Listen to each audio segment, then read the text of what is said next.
Irmãos e irmãs, eu quero convidar você para a leitura do Evangelho de João no capítulo 1. Evangelho de João, capítulo 1.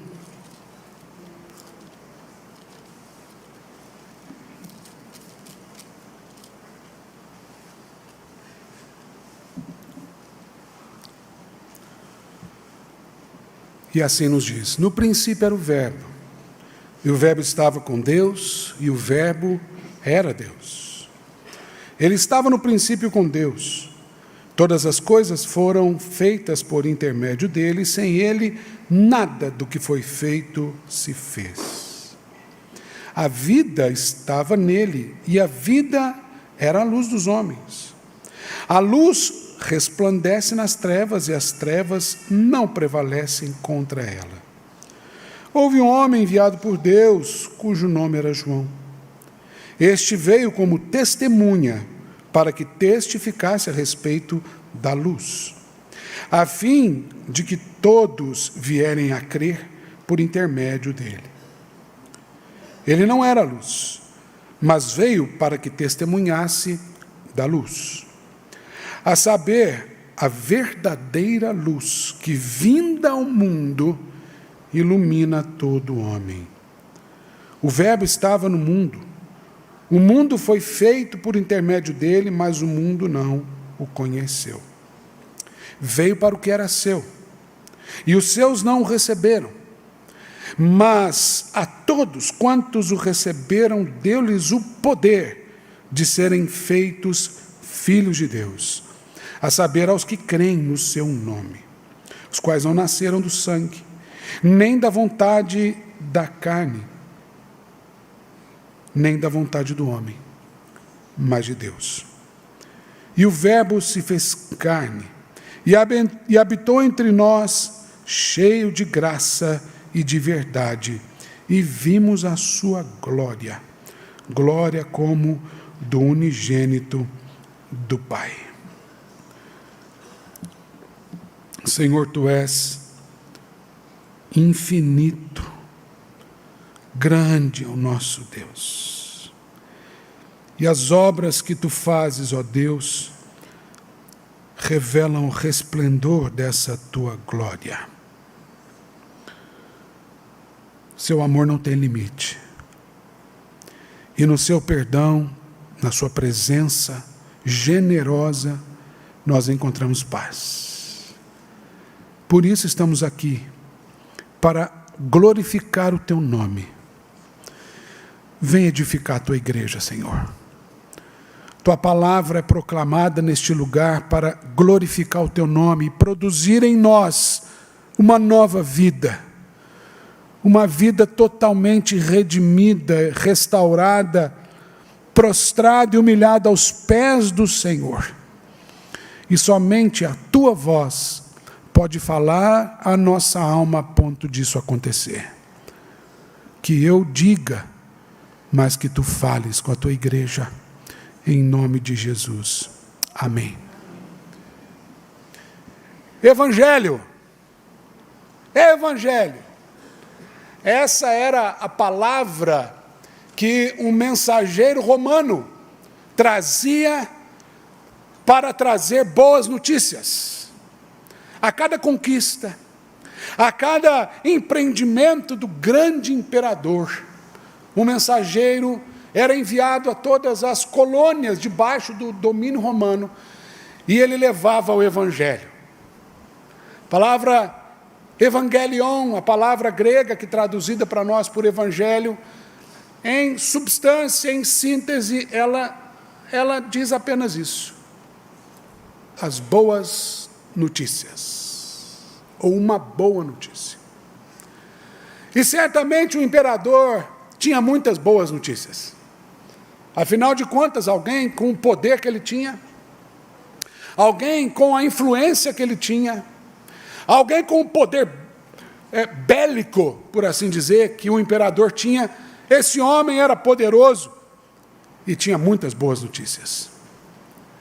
Mas a boa notícia que o imperador nunca pôde dar foi a notícia de que o Filho de Deus habitou entre nós, cheio de graça e de verdade, e vimos a sua glória, glória como do unigênito do Pai.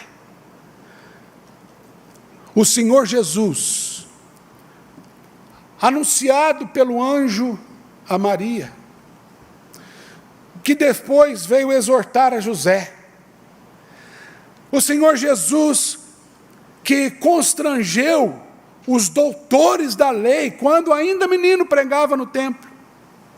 O Senhor Jesus, que confrontou o diabo, quando antes de revelar-se por inteiro, foi tentado pelo maligno. O Senhor Jesus, cujos sinais e maravilhas incontestáveis foram manifestados entre nós. O Senhor Jesus, que padeceu na cruz, em nosso lugar, mas que ressuscitou ao terceiro dia. Esse Senhor Jesus é a melhor notícia que alguém pode receber na vida. Acontece que a tendência dessa boa notícia se reduzir às páginas de um livro, como quem pega um jornal do dia e começa a ler as notícias e ele acha interessantes, algumas daquelas até talvez o deixe preocupado ou coisa do tipo, mas logo o jornal vira apenas um papel reciclável. A tendência de olharmos para a Bíblia Sagrada e condicionar o Evangelho a isso é muito grande, irmãos, a não ser que esse Jesus Cristo, o Filho do Deus vivo, como Pedro proclamou, quando questionado pelo próprio Jesus, esse Jesus Cristo possa habitar em você. Esse Jesus Cristo venha não apenas como uma boa notícia, mas uma boa vida. Como ele mesmo declara no Evangelho de João, capítulo 10, versículo 10, na segunda parte, dizendo: eu vim para que tenham vida e a tenham em abundância. Eu quero de cara dizer para você, meu irmão, que mais do que uma doutrina, que mais do que uma história, essa história linda do cristianismo, o Senhor tem uma vida abundante para você. E está não somente ao seu alcance, mas ao seu dispor. E mais do que isso, está queimando no coração do próprio Deus o desejo de que você o conheça. E de que a vida que há nele, a luz dos homens, ilumine os cantos mais obscuros da sua alma. É isso que pregamos, queridos. É isso que anunciamos como igreja. É isso que mudou a história da humanidade. É isso que João está proclamando no início do seu evangelho. E eu queria chamar a sua atenção para alguns destaques que são fundamentais para que eu e você possamos compreender a profundidade desse texto. E o primeiro destaque é a palavra que João usa para referir-se a Jesus, a primeira delas, que é a palavra princípio. No princípio era o verbo. Queridos, naturalmente a nossa leitura, principalmente por conta da tradução da Bíblia Sagrada para o português, que tem algumas palavras que podem significar duas coisas diferentes, como é o caso da palavra princípio aqui, precisa chamar nossa atenção. A língua original, na qual o Evangelho de João e todo o Novo Testamento foi escrito, a língua grega, ela também traz algumas palavras cujo significado pode significar, cujo entendimento pode significar duas coisas diferentes. A palavra princípio, ela tem, no original, duas expressões. Uma delas é a palavra protos, de onde vem protótipo, de onde vem o primeiro de uma série. Essa tradução, essa forma de tradução, ela pode ser compreendida como princípio, como começo mesmo. Mas há uma outra palavra, que é a palavra arqué, De onde vem a arquitetura? Um projeto, algo que se planeja.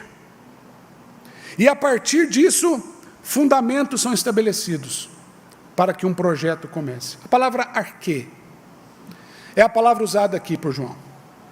Portanto, ele não está se referindo ao princípio como começo, mas como um princípio, um valor estabelecido, um fundamento. E esse fundamento é o verbo. E eu quero chamar a sua atenção para a forma como está aqui traduzido para nós, verbo com V maiúsculo. E ele diz que esse verbo, que é o principal de todas as coisas, que é o elemento sobre o qual todas as coisas estão sustentadas, ele estava no princípio com Deus. Novamente, essa expressão não aponta para o começo, e o próximo versículo deixa isso claro. Todas as coisas foram feitas por intermédio dele. Dele quem? Esse princípio, esse verbo. E sem ele nada do que foi feito se fez. E ele segue dizendo que a vida estava nele, que ele era a luz dos homens, que a luz resplandece nas trevas e as trevas não prevalecem contra ela. E lá embaixo no versículo 7 ele diz que a testemunha veio para que testificasse da luz. E no versículo 8 ele diz que ele, essa testemunha, que aqui se refere a João Batista, não era a luz, mas veio para que testificasse da luz. Quando nós vamos para o livro do Gênesis, nós encontramos uma palavra que é semelhante a essa. No princípio, Deus criou os céus e a terra. E a palavra que Moisés usa ali para princípio, ela tem o mesmo significado. Ela também não aponta necessariamente para o começo, mas para um princípio estabelecido, um fundamento. Deus é criador de todas as coisas. Sem ele, João escreve, nada do que foi feito se fez. E ele segue curiosamente no versículo 3, Moisés escreve, disse Deus. Ele era o verbo. Deus disse. E o que Deus disse? Haja luz. Então nós imaginamos que a primeira coisa que Deus criou foi um grande holofote que iluminou o universo. Para outros, aqui está o fundamento do Big Bang. Uma luz que clareou o universo. De fato, uma luz resplandeceu nas trevas, porque o versículo 2 diz que havia trevas sobre a face do abismo. O caos era estabelecido e o Espírito de Deus se movia sobre as águas. Então, quando o próprio Deus diz haja luz, ele está falando haja cruz. Por isso ele é a luz dos homens.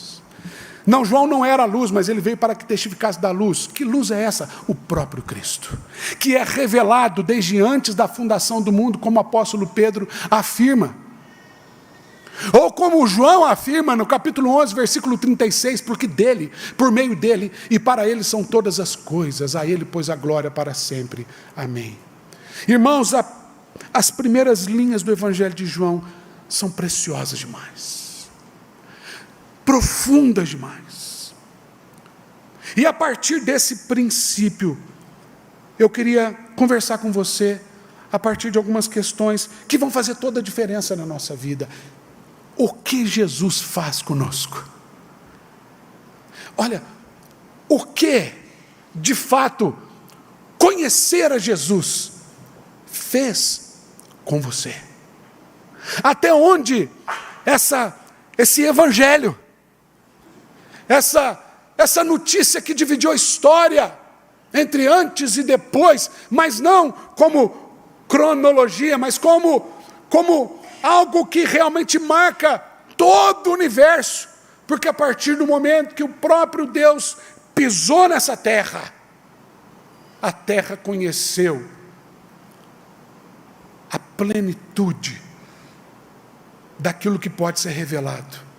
Hebreus capítulo 1, versículo 4 diz que Jesus Cristo é a expressão exata do ser de Deus.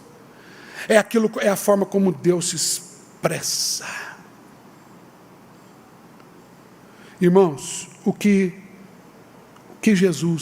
conhecer Jesus faz conosco? A primeira coisa é que Jesus Cristo abre os nossos olhos para o fato de que a Bíblia é a palavra de Deus. No princípio era o Verbo.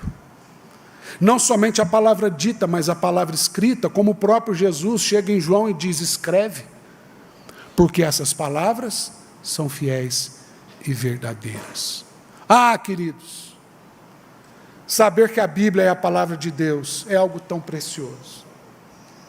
Porque isso faz com que este livro deixe de ser apenas um livro escrito, mas faz com que esse livro, ao ler, escreva ou reescreva a nossa própria história. De forma que quando nós imaginamos que estamos lendo a Bíblia, a própria Bíblia começa a ler a nossa vida. E quando lemos a palavra de Deus, entendendo que ela revela quem é Jesus, porque no princípio era o Verbo estava com Deus, o Verbo era Deus, e nele estavam todos os princípios, sem ele nada do que foi feito se fez. Ao clarear a nossa mente, a palavra de Deus, ela vem como uma verdade absoluta. E é interessante a gente pensar nessa expressão verdade, que o próprio Cristo roga para si no capítulo 14 de João, dizendo: eu sou o caminho, e a verdade, e a vida. Ninguém vem ao Pai, senão por mim. Verdade é uma coisa interessante. Quando alguém chega para contar para você um segredo, e fala assim para você: olha, não conta nada para ninguém. Você pode ficar caladinho e levar essa verdade para o túmulo. Mas uma coisa você não pode dizer: que você não soube daquilo. É por isso que quando Paulo escreve aos Romanos, ele diz que nós somos indesculpáveis. Somos indesculpáveis. Porque Cristo foi revelado a todos. Agora, Cristo foi revelado na história para alguns, mas ele se revela ao longo da história para nós, por meio da palavra. Irmãos, conhecer a Cristo significa conhecer a palavra. Você conhece a palavra. Quanto a palavra de Deus atrai o seu coração, desperta a sua alma. Quanto a palavra de Deus, ao ler, cai para os seus lábios como mel, como também João testemunha. Quanto a palavra de Deus tem impactado a sua vida. Queridos, a nossa tradição reformada, ela aconteceu num momento de convergência da história. O momento que aprove a Deus chamar Martinho Lutero e todos os reformadores o renascimento. O renascimento da arte, da cultura e toda aquela efervescência da época. E também o surgimento da imprensa. Tudo isso aprove a Deus que naquele momento, Martinho Lutero, quando afixa nas portas do castelo de Wittenberg os 95 argumentos que sustentavam uma tese, a saber, a justificação pela fé, ele não tinha ideia que depois daquilo o Senhor ia resgatar para nós o valor da palavra, porque a palavra começou a chegar para todos. Aquela Bíblia que até então, historicamente, era detida ao monopólio do clero e apenas era estudada por aqueles que se chamavam religiosos, agora se tornou um livro popular. E o impacto disso foi que a história da humanidade, mais uma vez, foi afetada para sempre. A igreja foi reformada, queridos, à luz da Santa Palavra. No princípio era o Verbo estava com Deus e o Verbo era Deus. E a primeira coisa que Cristo faz conosco é revelar-se através da sua palavra. E ao revelar-se, a segunda coisa que ele faz conosco é aquilo que ele mesmo disse lá, enquanto subia aos céus, quando foi questionado pelos que observavam aquele episódio. No capítulo 1 de Atos dos Apóstolos, nós lemos assim, a partir do versículo 6. Então os que estavam reunidos lhe perguntaram: Senhor, será este o tempo em que restaures o reino de Israel? Respondeu-lhe Jesus: não vos compete conhecer tempos ou épocas que o Pai reservou pela sua exclusiva autoridade, mas recebereis poder. Note um parêntese. Quando Paulo escreve aos Romanos, ele diz: o Evangelho é o poder de Deus para a salvação de todo aquele que nele crê. E aqui o Senhor Jesus reafirma: recebereis poder. Tem muita gente que acha que ali Jesus Cristo ia fortalecer os músculos de todos os seus discípulos, torná-los poderosos, ricos, cujos nomes se tornaram grandes. Não, não. A ideia aqui é: recebereis verdades que tornarão possível que vocês, ao descer o Espírito Santo, e vocês então serão minhas testemunhas em todo canto do mundo. Quando João inaugura o seu evangelho, ele diz: após estabelecer o Senhor Jesus, e ele como a própria palavra, e a sua palavra o disse de Deus como luz, que ilumina as nossas trevas. Então no versículo 6 ele diz que houve um homem enviado por Deus, cujo nome era João, o primo de Jesus, de segundo grau. E ele veio como testemunha, para que testificasse, ou a mesma palavra aqui no original, para que testemunhasse a respeito da luz. Ou seja, quando Jesus nos alcança, queridos, ele torna a nossa vida um testemunho vivo de quem Ele é. A palavra aqui é mais pesada ainda na sua raiz, a palavra grega martiria, que traduzido para nós seria algo literal como martírio. Testemunhar de Jesus é estar pronto para ser martirizado, em nome dessa verdade. E nós vivemos tempos, queridos, que exigem de nós cada vez mais essa postura radical diante do que cremos. Ventos fortes e contrários estão vindo contra nós. Mentiras ultrajadas de verdade, em nome do bem-estar de todos, vem se levantando, inclusive dentro da igreja. E o Evangelho tem produzido muitas coisas, nem sempre testemunhas. Meu irmão, minha irmã, você precisa entender isso aqui nesta manhã. Você é uma testemunha. Agora, tem uma curiosidade em torno de testemunha. A gente não testemunha de algo que a gente leu. A gente testemunha de algo que a gente viu ou viveu. Uma testemunha não é convocada a um tribunal para ler um relatório. Ela é convocada a um tribunal para, olhando nos olhos, ser arguido sobre o seguinte: você viu? Você testemunhou? Você esteve lá? Aí talvez você me diga: pastor, mas eu não estive lá. Não. Mas ele esteve aqui. E é isso que nos faz testemunhas. O quanto dele está em nós. E a partir disso, quanto nós revelamos quem ele é. Paulo vai dizer que nós somos cartas vivas para o mundo. Quando as pessoas olham para você e para a sua vida, você que diz que crê em Jesus, você que diz que é evangélico, cujo evangelho chegou até você, você exala o bom perfume de Cristo, porque a gente só exala perfume se a gente espirrar na gente. Se aquilo estiver impregnado no nosso corpo, na nossa roupa. Irmãos, o evangelho não pode causar fedor na sua vida. E tem muito crente fedorento por aí. O evangelho precisa causar em você uma sensação tão gostosa, que as pessoas não vão querer sair perto de você. Daqui a pouquinho a gente vai almoçar, E alguém já disse que eu, como gordo, cada vez menos, mas ainda gordo, sempre uso um exemplo de comida. Gente, não tem como a gente sentir aquele cheirinho de churrasco, aquele cheirinho de lasanha, e a gente não ser atraído. Lá em casa, quando o José, ele sente o cheiro da comida, ele senta na mesa e fica esperando assim, papai está pronto? Papai tá, eu estou começando a refogar, gente. E ele sente o cheiro da cebola e do alho, papai está pronto?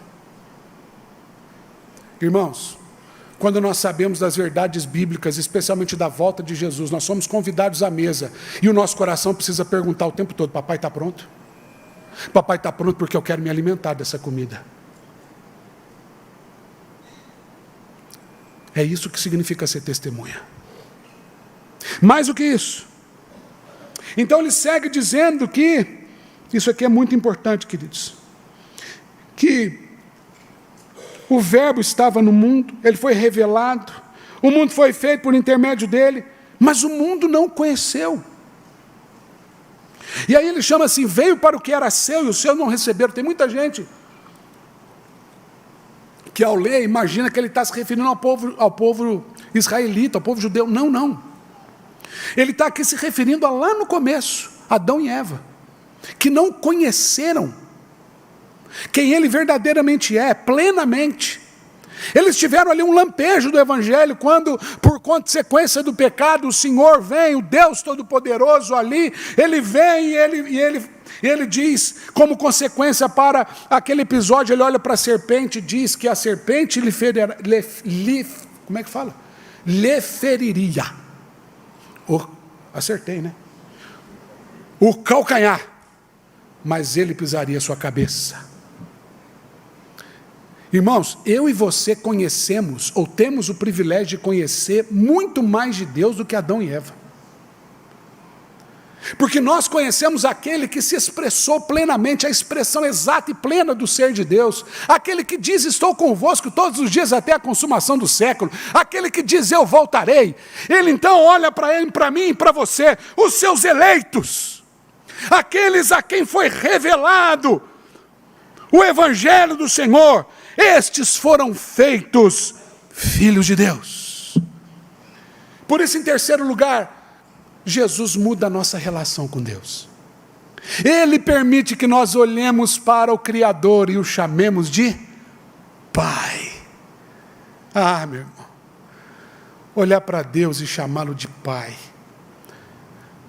é algo, é a experiência mais sublime que um ser humano pode experimentar. Não tem coisa mais gostosa do que quando aquele bebezinho começa a balbuciar, papai, papai. Porque quando a gente pega uma criança no colo, a gente já fica meio bobo.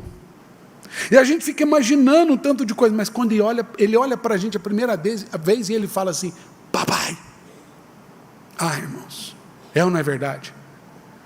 É uma emoção ímpar na nossa vida. Porque é ali que a gente se percebe como tal. E a gente só se percebe como tal a partir do momento que o filho nos percebe como tal. Porque uma criança recém-nascida, ela não conhece o pai e a mãe, ela conhece o leite.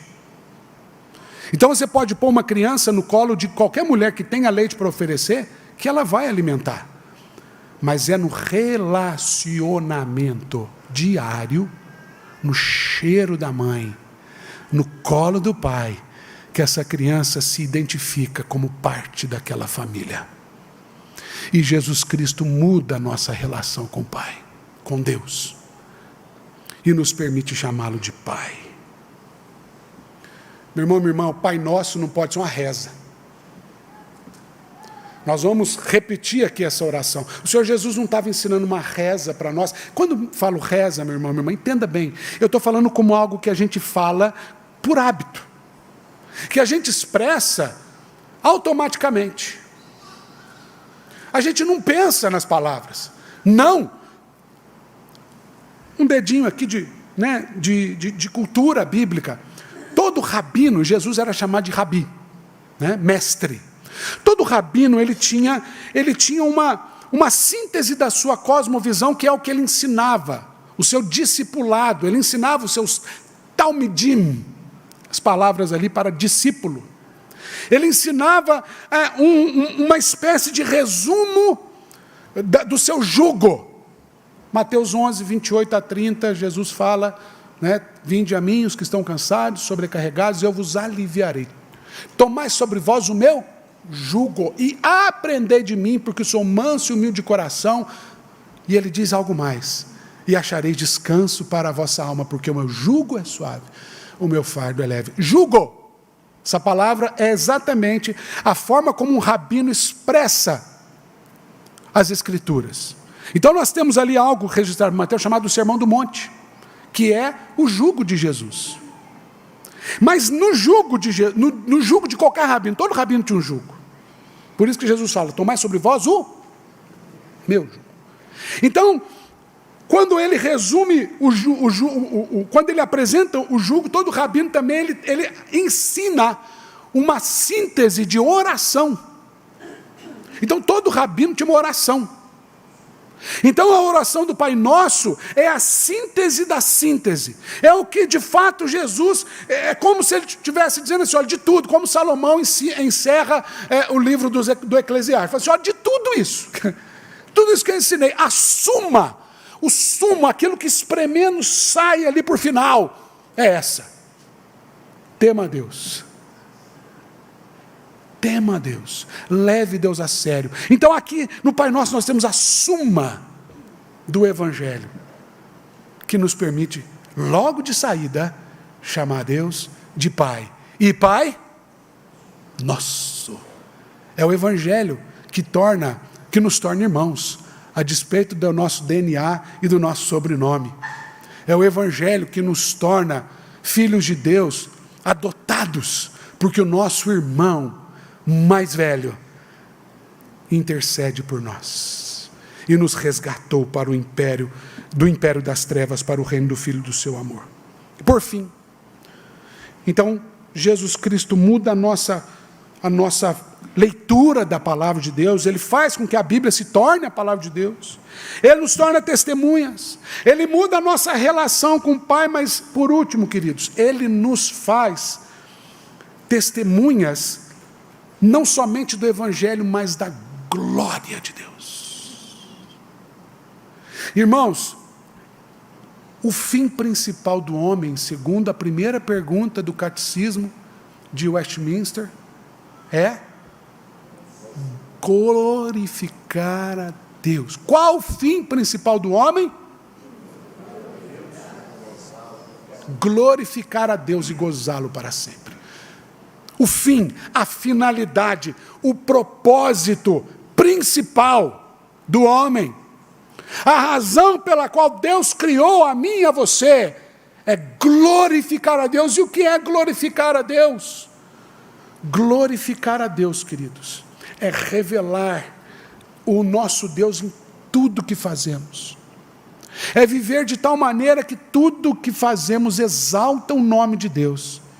E como reflexo disso, a nossa vida, ela também reflete o próprio Deus. Então é o que ele diz assim: e o verbo se fez carne, e habitou, e tomou morada, e entrou na história, cheio de graça e de verdade, ou seja, inquestionavelmente, e vimos a sua glória. Meu irmão, quem conhece Jesus vê a glória de Deus. Quem conhece Jesus deixa de ter uma religião e passa a ter um relacionamento tão profundo e íntimo com Deus, a ponto de ver Deus em todas as coisas. Ele vê as situações mais complicadas da vida e fala assim: não, isso aqui vai glorificar a Deus. Quando o Senhor Jesus recebe a notícia do que seu amigo Lázaro estava enfermo, 4 dias antes da sua morte, ele espera. E os discípulos ali, sem entender nada, o Senhor Jesus apenas diz o seguinte: esse episódio, essa enfermidade, e ainda que a morte de Lázaro, aquilo tudo estava acontecendo para a glória de Deus, para que o Filho de Deus, por meio dela, fosse revelado. E quando o Senhor Jesus está diante do túmulo de Lázaro, após consolar as suas irmãs e a todos que estavam ali com o Evangelho, quando diz, eu sou a ressurreição e a vida, quem crê em mim ainda que morra, viverá. Ele consola com essas palavras, mas ele de repente está diante de um túmulo, cujo corpo já estava depositado ali havia 4 dias, inclusive a preocupação do fedor. As irmãs falavam, Senhor, ele já cheira mal. Então Jesus estende as mãos para os céus e diz, Pai, graças te dou porque me ouves. Aliás, o Senhor sempre me ouve. Mas eu digo isso por causa da multidão que aqui está, para que creiam que tu me enviaste. Então, quando o Senhor Jesus diz, Lázaro, vem para fora. E as pessoas começam a ver aquele que vai saindo, andando, sozinho. Eles caíram por terra dizendo, quem é esse? Quem é esse? Aquele que fedia carniça, de repente exalou o bom perfume de Cristo. Porque simbolicamente ali representa a mim e a você, quando Paulo escreve aos Efésios, vós estáveis mortos, nos vossos delitos e pecados, mas ele vos deu vida juntamente com Cristo, pela sua graça nós somos salvos. E aí ele vai discorrendo todo o capítulo 2. Isso é a glória de Deus na nossa vida.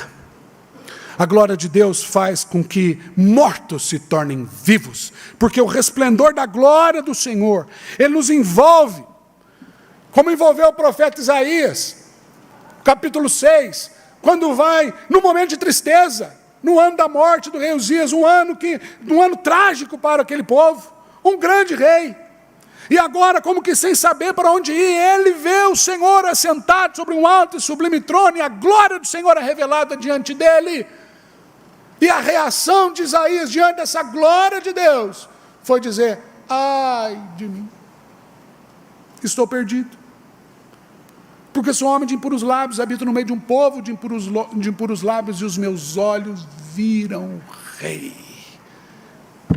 A glória de Deus foi revelada em Jesus Cristo, queridos, para mim e para você.